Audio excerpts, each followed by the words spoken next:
Welcome to a special edition of For the Health of It live at HLTH. I'm Bill Evans, and I'm joined by Jamey Edwards, COO of StartUp Health and friend of the show. Thanks for joining us today. It's so great to be here, Bill. Thank you for having me. Tell us a little bit about StartUp Health. So StartUp Health is the largest digital health innovation ecosystem in the world. We've invested in over 400 plus companies to date.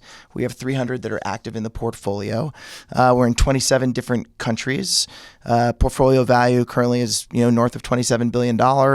And we are centered around different moonshots. So we have 15 different moonshots that are currently active. The latest one is a health equity moonshot that we're launching in collaboration with the California Healthcare Foundation, who does a bunch of great work on a health equity side. But before that, we also have a type 1 diabetes moonshot that's a recently launched one. And the whole idea is we believe in founders. It's just we think founders are going to be the biggest part of the solution to everything that ails healthcare. So what makes a great company that would be right for the StartUp Health portfolio? So StartUp Health is a pre-seed, seed, Series A investor, and really we are founder-driven. So I would much rather invest in a company that's got an A founder and a C business than a company that has a business and a C founder. We really think instead of product market fit, that it is founder problem fit. I heard one of my associates say that today, so I just stole it from him. I thought it was great and spot on. And we are always looking for great companies to add to the portfolio. And we have a very scientific process using scorecards, and our diligence is very easy to do. And so go to startuphealth.com. You can learn more about what we do there. And then we have a founder form that founders can fill out to apply. Awesome.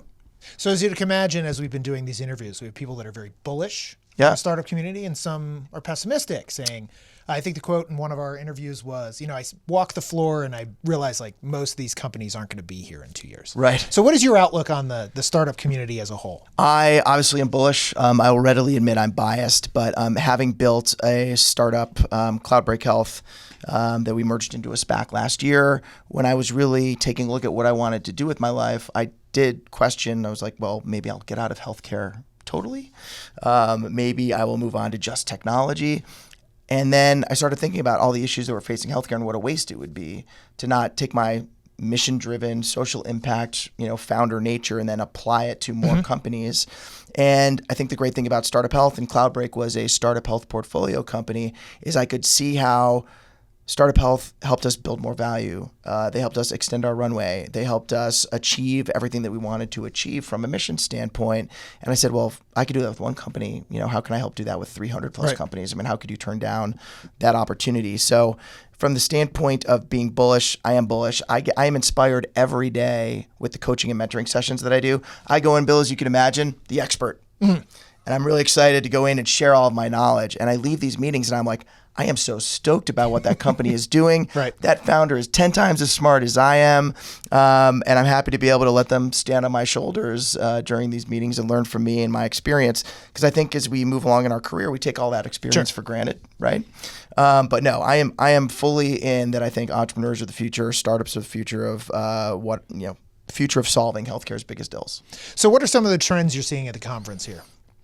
So I've been meeting actually with a lot of investors. I think one of the trends that I've seen as I've walked the floor is a lot of people are talking about the economy, right? And what it means for health systems. We've seen a lot of notes around how health systems are really struggling in this environment. But I think in talking with people on the floor, as opposed to a technology theme that we've been seeing in AI or, tech-enabled services or whatever those themes are, I'm seeing more like societal themes. People realizing that inflation is real. There's a lot of people who are struggling out there.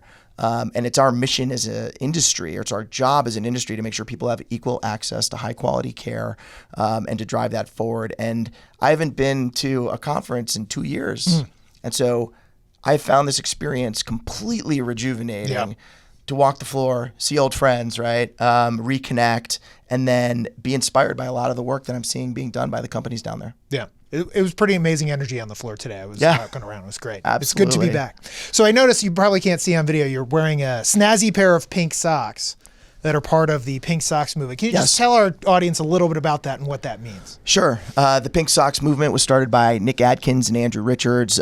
They had Nick used to be a very buttoned up healthcare executive, I think at Vanderbilt Health Plans, went to Burning Man and came back only wearing a kilt. That was one of the things he learned in Burning Man. Didn't want to wear pants anymore.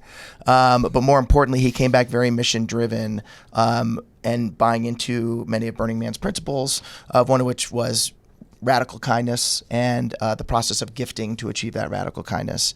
So he started at HIMSS, I want to say 7 years ago, Wow.